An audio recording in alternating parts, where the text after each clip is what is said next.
Hello students, welcome once again. Section 4, 4.2 to serve with love. 4.2 to serve with love, written by Austin Edward Ricardo Braithwaite. Austin Edward Ricardo Braithwaite. In the previous video, we had seen the brief introduction about the writer, summary of the novel, theme of the novel, and synopsis of the extract. Now see the actual novel. See the page number 181. To serve with love.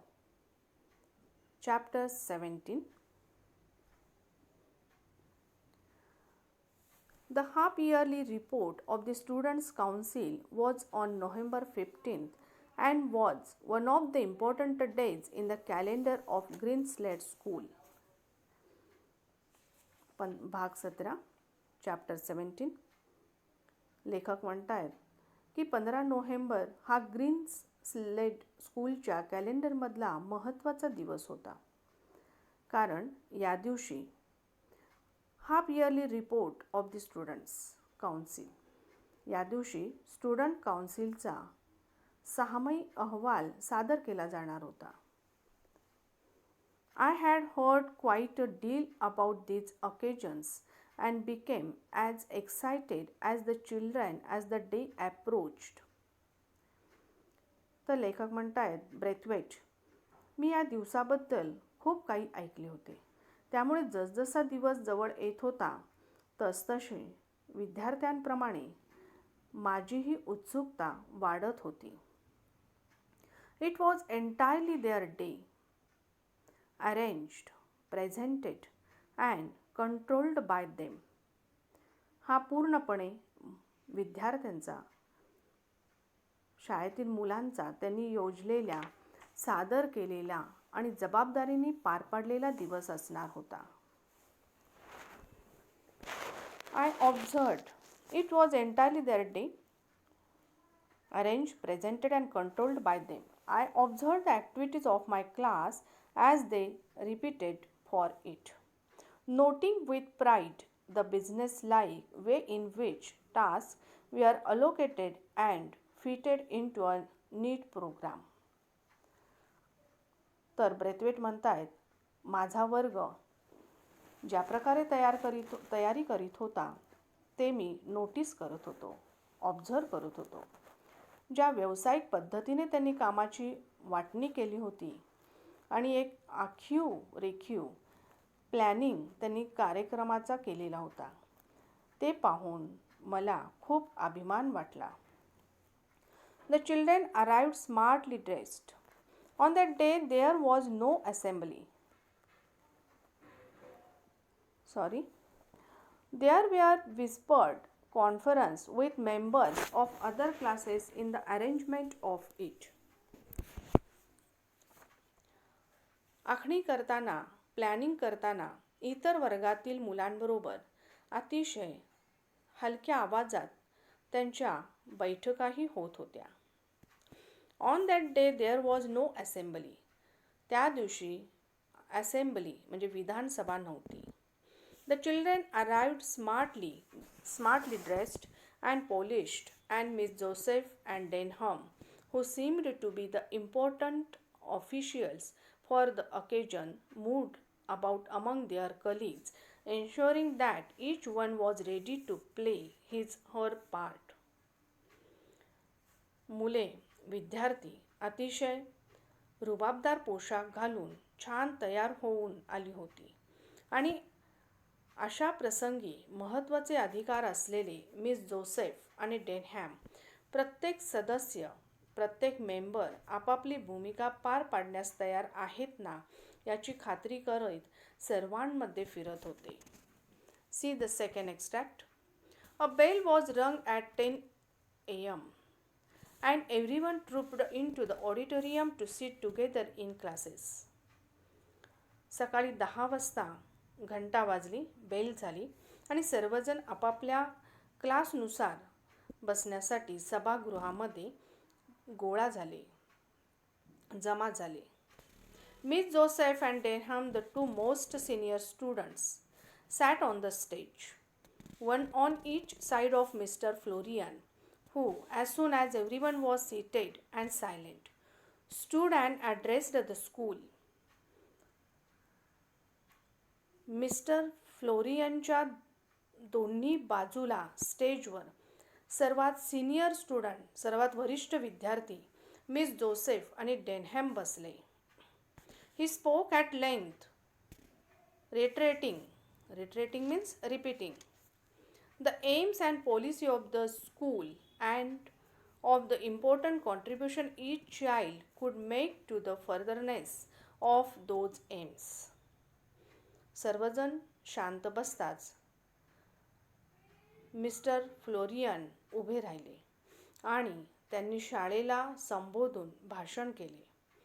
शाळेची उद्दिष्टे व धोरण आणि ध्येयाच्या पूर्तीसाठी प्रत्येक मुलाचे महत्त्वपूर्ण योगदान यावर भर देत ते बराच वेळ बोलले. He gave praise wherever it was indicated, but insisted that there was yet a great deal to be done by themselves towards a general improvement in conduct, cleanliness, and the pursuit of knowledge. ज्या ज्या ठिकाणी शक्य होते त्या गोष्टींची त्यांनी प्रशंसा केली. पण त्याचबरोबर प्रत्येकाचे बिहेवियर, आचरण, क्लीनलीनेस, स्वच्छता आणि ज्ञान मिळविण्याच्या प्रयत्नात प्रत्येकाला स्वतःहून अजून खूप सुधारणा करायला हवी आहे यावर त्यांनी फोकस केला. As I listened, I realized that this man was in no way remote from his school. His remarks all showed that he identified himself with it and everyone in it. He then wished them success with the council meeting and left the stage to tremendous applause.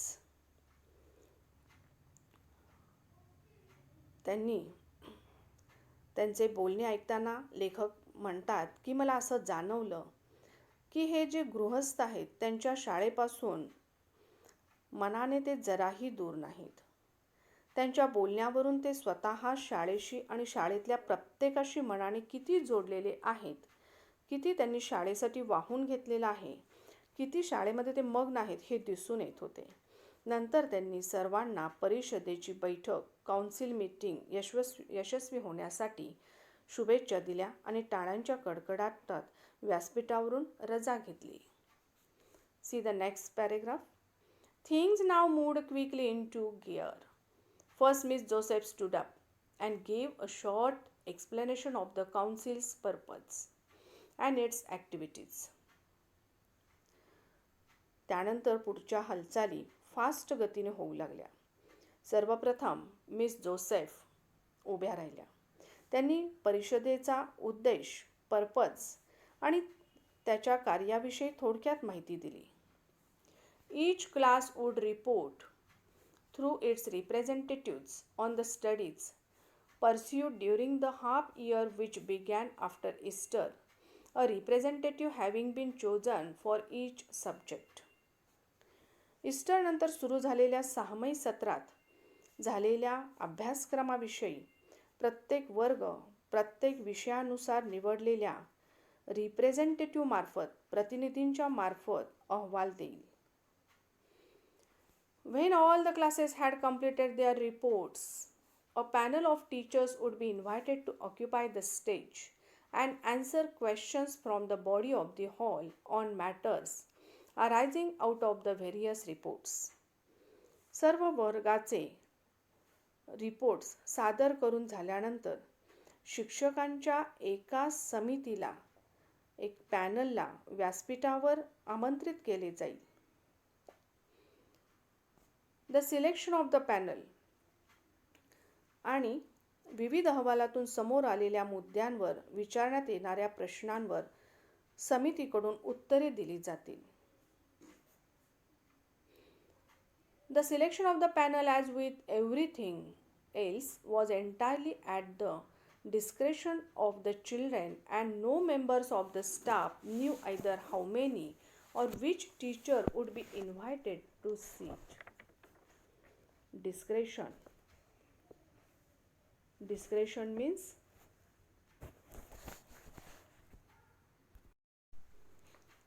the freedom to decide what should be done in a particular situation. Discretion म्हणजे योग्यायोग्य ठरविण्याचा अधिकार.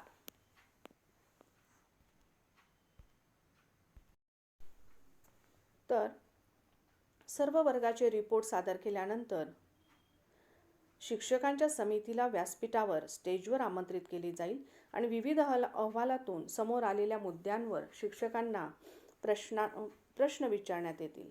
बाकी सर्व गोष्टींप्रमाणेच पॅनलची निवडही पूर्णपणे मुलांच्या निर्णयावर केली जाणार होती. द रिपोर्ट्स बिगॅन विथ आणि किती व कोणत्या शिक्षकांना व्यासपीठावर बोलावले जाईल याबद्दल शिक्षक वृंदातील स्टाफ म्हणजे कोणत्याही शिक्षकांना याची पूर्वकल्पना नव्हती किंवा कोणतीही आयडिया नव्हती. The reports began with the lowest or youngest class first. अहवालाचे सादरीकरण म्हणजे रिपोर्ट देण्याचे काम सर्वात लहान वयोगटाच्या वर्गापासून सुरू झाले. These were mainly 12-year-olds who had joined the school the previous summer. या गटातील 12 वर्षांची बहुतांश मुले मागच्याच वर्षी प्रिव्हियस इयरला उन्हाळी सत्रात शाळेत दाखल झालेली होती. नुकतंच त्यांनी शाळेत प्रवेश घेतलेला होता. Most of them were shy. त्यातली बरीच जण संपूर्ण शाळेसमोर उभी राहायला बुजत होती. Most of them were shy and rather frightened at standing up before the entire school. But nevertheless, they managed it creditably. They had been newly introduced to the difficulties of seeking information for themselves, so their report was understandably rather short. त्यांच्यापैकी काही विद्यार्थी संपूर्ण शाळेसमोर उभी राहण्यासाठी लाजत होती, घाबरलेली होती, पण तरी त्यांनी कौतुक वाटावे इतक्या छान प्रकारे आपल्या वर्गाचे रिपोर्ट सादर केले. स्वतःहून माहिती गोळा करणाऱ्यातल्या अडचणी त्यांनी प्रथमच ओळख होत असल्यामुळे त्यांचा अहवाल हा शॉर्टमध्ये होता. संक्षिप्त असणे स्वाभाविक होते. See the next paragraph. Class after class was represented, and it was obvious that with each succeeding term there was a marked development in their ability to express themselves. एकामागून एक वर्ग प्रतिनिधित्व करीत होते. प्रत्येक वर्ग एकाचं संपल्यानंतर एक वर्ग असं स्टेजवर येत होते आणि आपापलं प्रतिनिधित्व करीत होते. Much of the work was rather elementary, but to them it loomed large because they understood it and something of its relationship to themselves. प्रत्येक पुढच्या सेमिस्टरच्या सादर करण्याच्या कौशल्यात उल्लेखनीय सुधारणा झाल्याचे स्पष्टपणे दिसून येत होते. Throughout all the reports, the emphasis was on what they understood rather than on what they were expected to learn. बरेचसे काम तसे प्राथमिक स्वरूपाचे होते, मात्र स्वतः समजून घेऊन त्यातील परस्पर संबंध रिलेशन जाणून घेणे हे त्यांच्या दृष्टीने मोठे काम होते. When the turn of my class came, I sat up anxiously. सर्व अहवालामध्ये मुलांनी काय शिकणे अपेक्षित होते यापेक्षा त्यांना काय समजले यावर अधिक भर दिले गेलेला होता. लेखक म्हणतायत, जेव्हा माझ्या वर्गाचा नंबर आला, when the turn of my class came, I sat up anxiously. जेव्हा माझ्या वर्गाचा नंबर आला तसा मी उत्सुकतेने सावरून बसलो. म्हणजे लेखकाला थोडंसं काळजी वाटू लागली, टेन्शन आलं. From the list he held in his hand, Denham called out the names of the representatives, together with the subjects on which they would report. जे रिप्रेझेंटेटिव्ह अहवाल सादर करणार होते त्यांच्या हातातली यादीप्रमाणे विषयानुसार त्या रिप्रेझेंटेटिव्हचीच नावं पुकारण्यात आली. डेनहॅमनी नावे घेण्यास सुरुवात केली. Potter, arithmetic, Sapiano, nature study. Arithmetic means अंकगणित, सॅपियानो नेचर स्टडी निसर्गाभ्यास, Miss Peg and Jackson geography भूगोल, Miss Dare and Furman physiology शरीरशास्त्र, मिस डॉड हिस्ट्री इतिहास, डेनहॅम पी.टी. अँड गेम्स शारीरिक शिक्षण आणि क्रीडा, मिस जोसेफ डोमेस्टिक सायन्स गृहविज्ञान. तर हे या प्रत्येक विषयाचे रिप्रेझेंटेटिव्ह होते आणि आता ते आपल्या विषयाचा अहवाल सादर करणार होते. I felt terribly pleased and proud to see the confident courtesy with which Denham used the term Miss in addressing each of the senior girls. I felt sure that this would in itself be something for the younger ones to aim at, a sort of badge of young adulthood. तर लेखक म्हणतायत, डेनहॅमने ज्या आत्मविश्वासपूर्ण सौजन्याने वरिष्ठ मुलींना संबोधित करताना miss हा शब्द वापरला ते पाहून मला खूप आनंद झाला आणि त्याचा अभिमान लेखकाला खूप वाटला. तारुण्यात पदार्पण करताना अंगी रुजवावी अशी ही गोष्ट विशेषतः लहान मुलांनी लक्षात घेण्यासारखी होती याची मला खात्री पटली. As their names were called, they walked up to the stage and took their seats with commendable gravity. नावे घेतल्यावर सर्वजण स्टेजवर गेले आणि आपापल्या जागेवर भारदस्त रुबाबदार आविर्भावात स्थानापन्न झाले. Miss Joseph then gave a short address.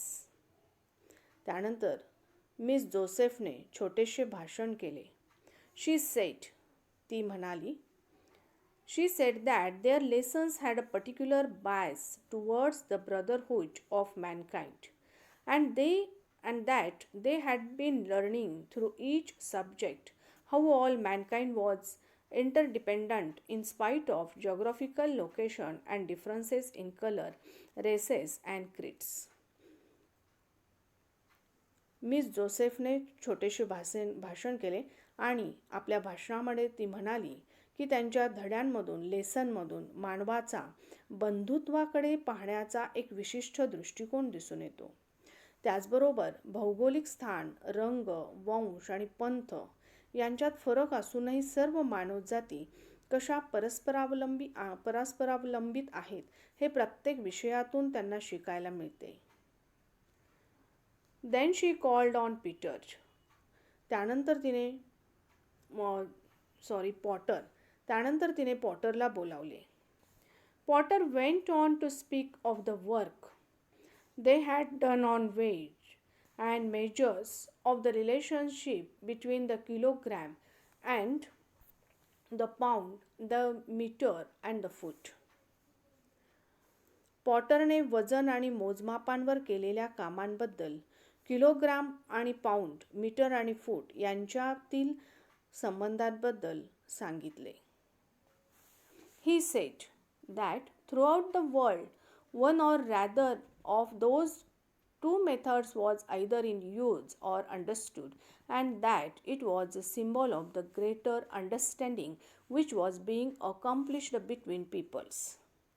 तो म्हणाला, पॉटर म्हणाला की जगभरात या दोन पद्धतींपैकी कोणतीही एक पद्धत वापरली जाते आणि लोकांमध्ये प्रचलित असणाऱ्या सर्वांना समजेल अशा एका मोठ्या गोष्टीचे ते प्रतीक आहे. सॅपिओनो spoke of the study the class had made of pest, especially black rot on wheat, boll weevil on cotton, and the Colorado beetle on potatoes. सॅपिओनने वर्गात केलेल्या कीटकांवरील अभ्यासांबद्दल, खास करून गव्हावरील काळी कीड, कापसावरील बॉल भुंगा कीड आणि बटाट्यावरील कोलोरॅडो बिटल यांच्या अभ्यासाविषयी सांगितले. He showed how many countries had pooled their knowledge and results of research on the behavior, breeding habits, and migration of these pests. Breeding means reproducing, and migration of these pests, and were gradually reducing the threat they represented to these important products. प्रजनन पद्धती आणि स्थलांतर यांचा किती देशांनी अभ्यास करून आपल्या संशोधनाचे निष्कर्ष समोर ठेवले आणि या मोलाच्या उत्पादनावरील धोका हळूहळू कमी केला हे त्याने दाखविले. Miss Pegg and Jackson divided the report on geography between them. Miss peg आणि जॅक्सन यांनी भूगोलावरील अहवाल एकमेकात विभागून घेतला, डिव्हाइड करून घेतला.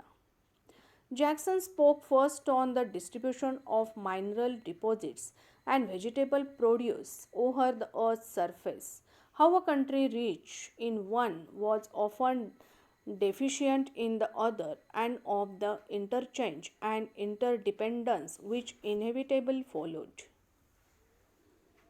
मिस पेग आणि जॅक्सन यांनी भूगोलावरील अहवाल एकमेकांमध्ये विभागून घेतला. आधी जॅक्सनने पृथ्वीच्या पृष्ठभागावरील खनिज साठे आणि भाजीपाला उत्पादनाच्या वितरणाबद्दल सांगितले. Miss Peg dealt with human relationships. तसेच एखाद्या देशात एका उत्पादनाची विपुलता असेल तरी दुसऱ्या उत्पादनाची कित्येकदा कमतरता असते आणि त्यामुळे देवाणघेवाण व परस्परावलंबित्व अपरिहार्यपणे घडते याविषयी त्याने सांगितले. मिस पेगनी सांगितले.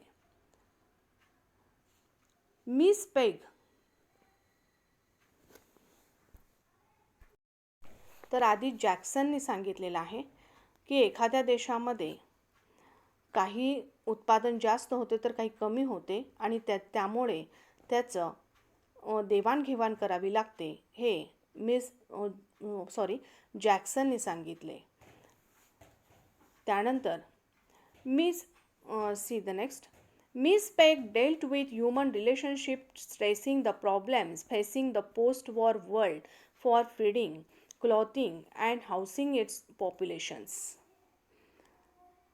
त्यानंतर मिस पेगने मानवी संबंधावर भाष्य केले, विशेषतः युद्धानंतर जगाला भेडसावणाऱ्या अन्न, वस्त्र आणि लोकांच्या निवाऱ्याच्या समस्यांवर तिने भर दिला. She also made a reference to the thousands of refugees, stateless and unwanted, and to the efforts and programs of UNICEF. Miss पेगने हजारो निर्वासित, विस्थापित आणि अवांछित लोकांचाही संदर्भ दिला. नेहमीप्रमाणे फर्मनने Furman as usual had a trump card up his sleeves. नेहमीप्रमाणे फर्ननने युनिसेफचे प्रयत्न आणि कार्यक्रम हा आपला हुकमी एक्का समोर ठेवला. When called, the maid signaled to someone off stage, and Welsh and Ellison appeared bearing a skeleton between them, together with a sort of gallows. Gallows means फाशीचा स्तंभ. Gallows, a wooden structure used in the past to hang criminals from as a form of execution. फाशीचा स्तंभ किंवा लाकडी खांबासारखी रचना. फर्मनने युनिसेफचे प्रयत्न आणि कार्यक्रम हा आपला हुकमी एक्का समोर ठेवला. त्याला बोलावले तेव्हा त्याने स्टेजखाली असलेल्या एकाला इशारा केला आणि वेल्श आणि ॲलिसन फाशीच्या स्तंभासारखा दिसणारा एक लाकडी खांब आणि सांगाडा घेऊन तेथे अवतरले. Students, I conclude my lecture here. The remaining part of the novel we will see in the next video. Okay, thank you.